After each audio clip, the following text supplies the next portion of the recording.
This program is brought to you by the Chatham Marconi Maritime Center. Additional support is provided by the Chatham Cultural Council, the Massachusetts Cultural Council, the Edward Bangs Kelly and Elza Kelly Foundation, and the Cape Cod 5 Community Foundation Trust.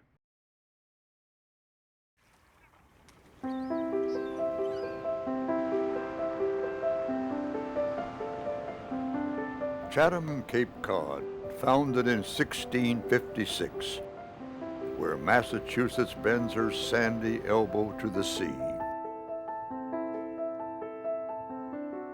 Chatham is surrounded on three sides by ocean. Her swiftly changing shoals mark not only one of the easternmost points of America, but one of the most historically well-traveled and dangerous shipping lanes in the world. It was here in 1914 that radio pioneer Guglielmo Marconi established what would become the busiest ship-to-shore wireless station in North America, WCC, Wireless Cape Cod.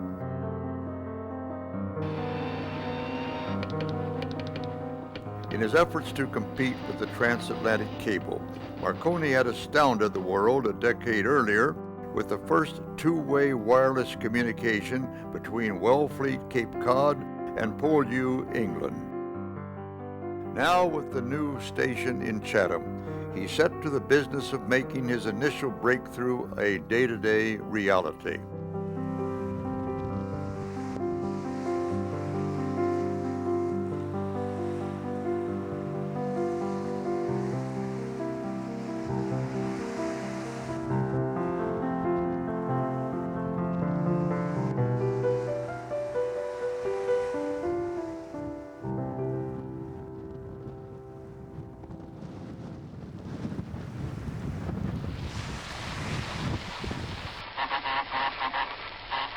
Marconi's new technology was made practical most notably at sea.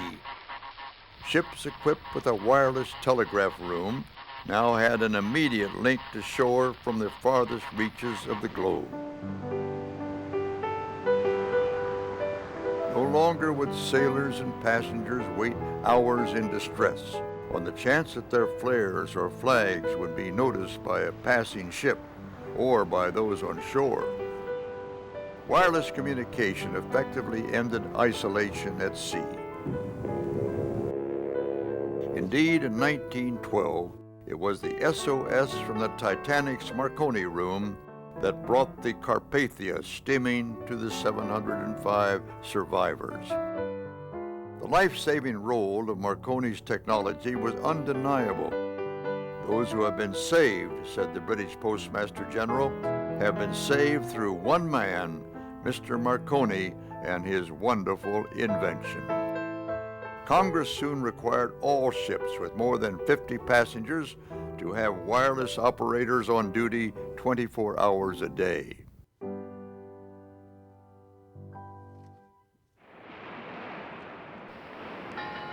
The law was a business boom for Marconi.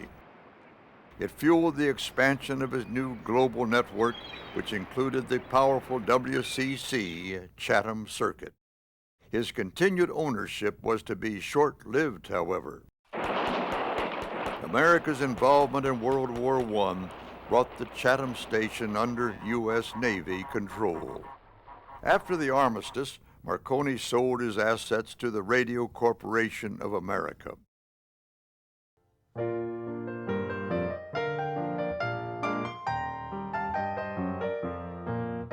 RCA expanded the mission of this unassuming community of buildings on Riders Cove. The central mast that rose 447 feet above sea level became the kingpin of the refitted antenna array, so that even the faintest of signals were within reach. Its new service would include marine radio communications to any ship in the world.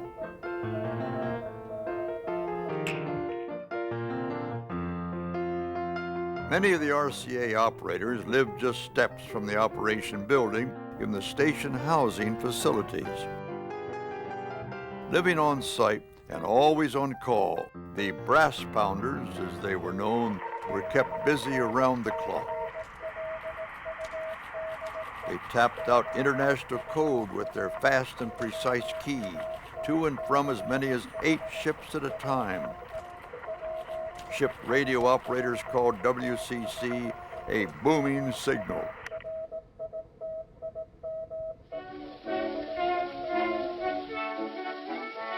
Come, dear Jane, now let's get together. Saving lives at sea was only part of the job, however. Typical radio traffic included not only worldwide weather reports and docking instructions, but business transactions, stock market reports, news briefs, and personal messages. So jump in my Ford. Within 20 minutes' time, a 21 cents a word telegram filed in New York City could be delivered by cabin boy to a passenger on the Queen Mary. Aside from the hundreds of day-to-day communications, the operators' trained ears and skilled fingers were at work through many of the most exciting and headline-grabbing dramas of the day.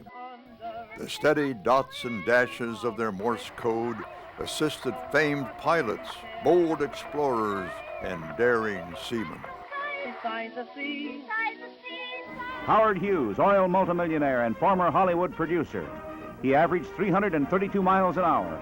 Speed king of distance flying, annihilator of space. She's testing her plane for a flight that has never been made. Amelia Earhart. Around the world the long way round. Tropics, equator. The greatest lighter-than aircraft ever built nears the completion of her 21st Atlantic crossing. Motors are idling. All seem ship-shape to the scurrying crew below, and suddenly...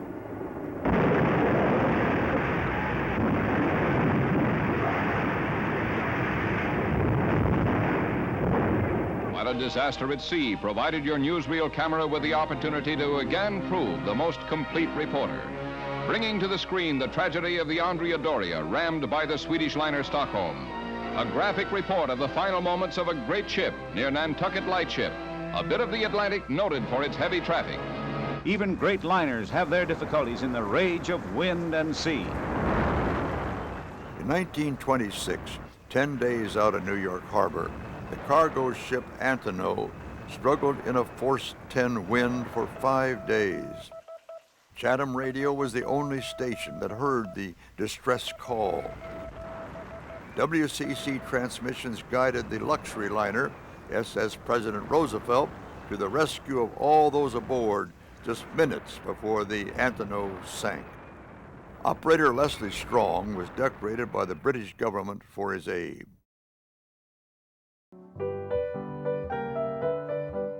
Working with the Public Health Service, WCC pioneered Medico, an emergency life-saving service for sailors on ships without doctors.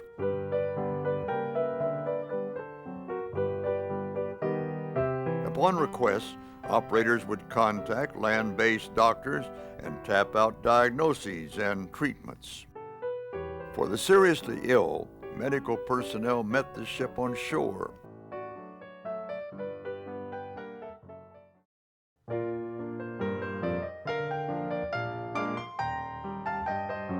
The intense work fostered a close-knit community. They played tennis on the RCA courts and basketball against neighboring teams. The employees spent their off-duty time enjoying everything the seaside village of Chatham had to offer. People of Western Europe.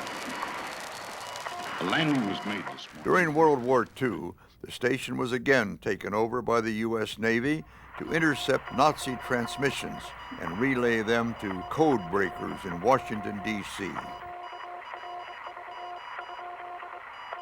Though their duty was top secret, the incoming Navy personnel were highly visible throughout the town. They became as much a part of Chatham war life as the rationing and nighttime blackouts.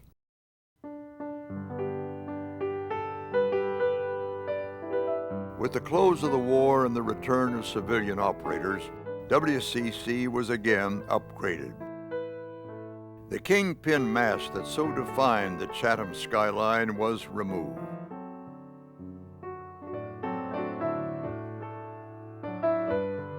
Modern rhombic antennas expanded the range of the receivers. WCC's transmitting facility, which had been located in Marion, Massachusetts, was replaced by new high-powered transmitters in South Chatham.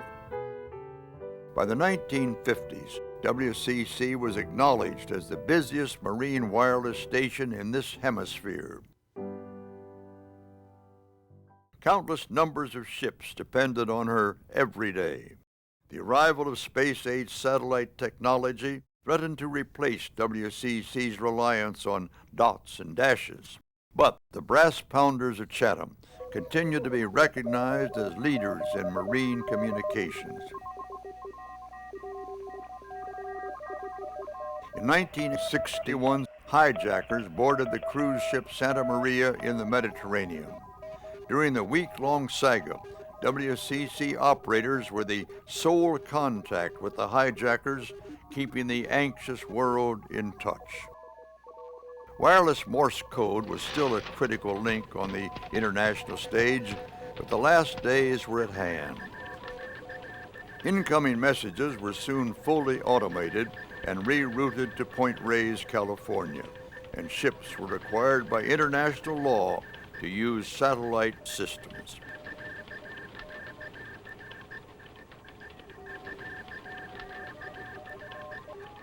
WCC's last transmission went out in 1993, and her employees retired or moved to new jobs.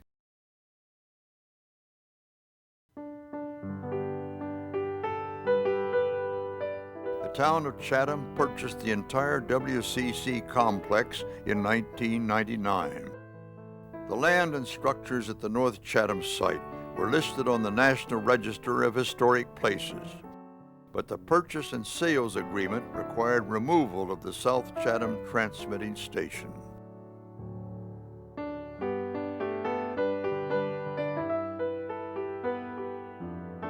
Marconi and his wireless box made history here on Cape Cod, Massachusetts. His brass pounders were the unsung heroes of some of the great dramas of the 20th century.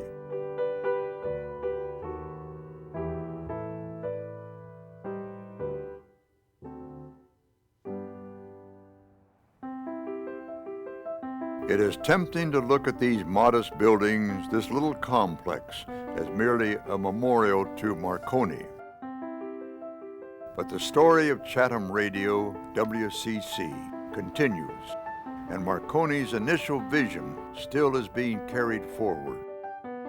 Radar, cellular communication, satellites, computers, microwaves, all the wireless devices of today harness the fundamental principles of wireless telegraphy that he set in motion here on Cape Cod at the start of the 20th century.